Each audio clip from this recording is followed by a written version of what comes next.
I hate my mother or I hate my father. These people keep telling me what to do and I hate them. I just cannot stand to be around my son or my daughter. Why and what's the solution? For how can you love them? Why our kids can make us anything and we love it. We're able to search for love even if there isn't necessarily liking.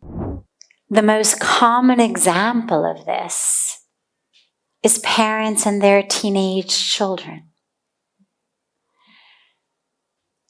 I can't tell you the number of times I've heard teenagers say, I hate my mother or I hate my father. But of course they love them.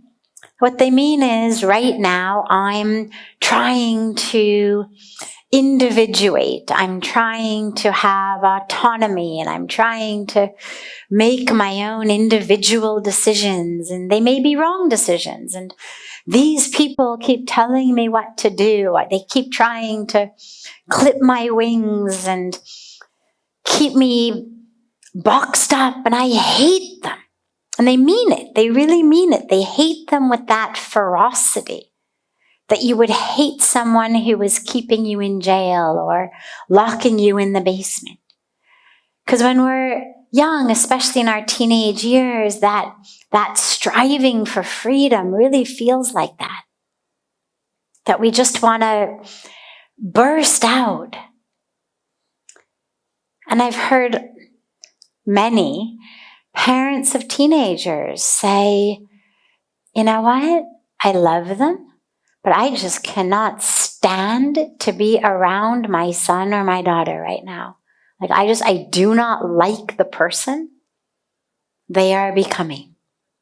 So that's the most common situation where it arises.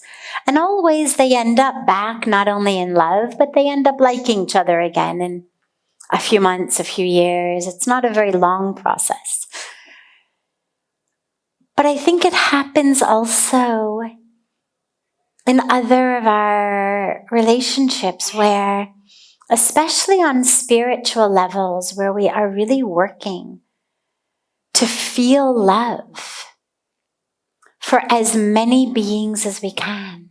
You know, the practice of love is a deep, deep spiritual practice. Teachings and commands, love all, feed all, serve all. These are really common teachings that spiritual masters give. Love all. It's the teaching that Jesus Christ gave in the Bible as well. I mean, it's not only teachings that we get in our Hindu scriptures, but they're really across the board general spiritual teachings. Love all. Well, but if you don't even know everyone, how can you possibly like them if you don't even know them? And therefore, how can you love them? But the teaching on that deep spiritual level is not, well, I need to know you so then I like you. And then if I like you a lot, maybe it becomes love. But it's, I recognize that you are one with God. And I love God, therefore I love you. Like I love every blade of grass. Like I love every tree. Like I love every drop of water. Because I love the Creator. It's like, imagine you've got a 3-year-old and your 3-year-old goes off to nursery school. And at nursery school, they draw pictures and your 3-year-old comes home with a piece of construction paper with scribbles drawn all over it. And you say, oh my God, that's so beautiful. Wow. And you put that up on the fridge or you frame it in your office. Now, anyone else would walk by and say, what is that? Like it's a piece of construction paper and scribbles. It's nothing. It's not even attractive. But to you, you love it. Why? Because you love the Creator of it. And since you love the Creator, you love the creation. It's why our kids can make us anything and we love it. an art project, a painting, a drawing. The reason that I give you these stories is because one of the ways that we would love someone without liking them is on a very deep spiritual level where we love the Creator, we love God. We recognize that everyone has been created not just by but of the divine. And therefore, every aspect of the creation is that which we aim to, we work to, feel love for. So that's one way. I might not even know you. But if my spiritual practice is going well, I should be able to love you, even without knowing you. Because I love God. And I should be able to see God in you, like you see your child in the scribbles on your fridge. And so it makes you smile with love. The other way is much more the way of the parents and the teenagers, where you're in a specific personal relationship with someone. You know you love them, but there's aspects of that person, of their behavior, of their choices, that you really don't like.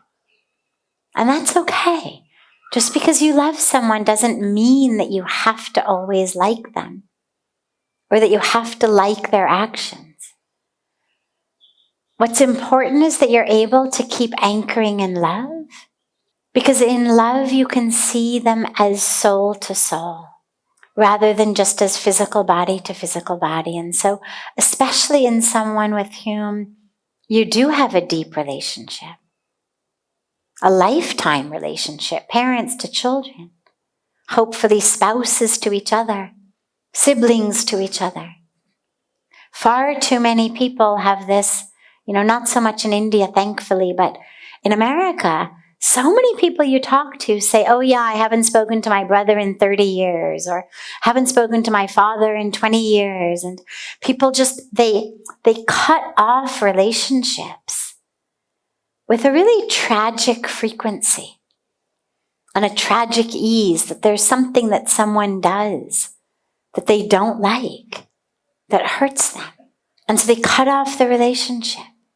One of the things that's so beautiful, I think, about Indian and kind of Eastern culture in general, with that emphasis on the family, is that we're able to search for love even if there isn't necessarily liking. And it doesn't mean we approve of what each other does. It doesn't mean we support it. But it means that we're able to find a love that exists even when liking doesn't exist. Because a lot of times liking, as I said, it's temporary. Your kid is acting out, they're being obnoxious, they're running with the wrong crowd, they're trying on a new personality that doesn't fit them so well, they're going through a stage of rebellion, whatever it may be. But it's a stage, it's a phase. And when we can really hold anchored in love, then we get through those phases still together, rather than losing and breaking these bonds of love. So yeah, absolutely you can. Don't worry if that happens in your life.